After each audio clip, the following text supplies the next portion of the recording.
Yani yolunda bu yol yok. Gitmiyor ki. Gitmiyor ki. Gitmiyor ki.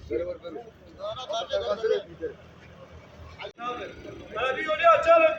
Yok açılıyor abi kapatma. Ismarlıyor.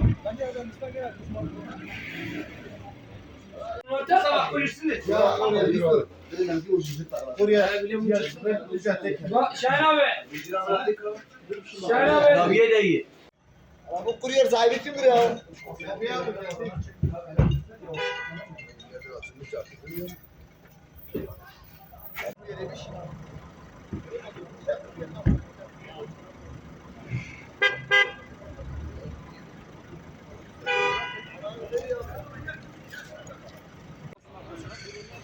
Gel.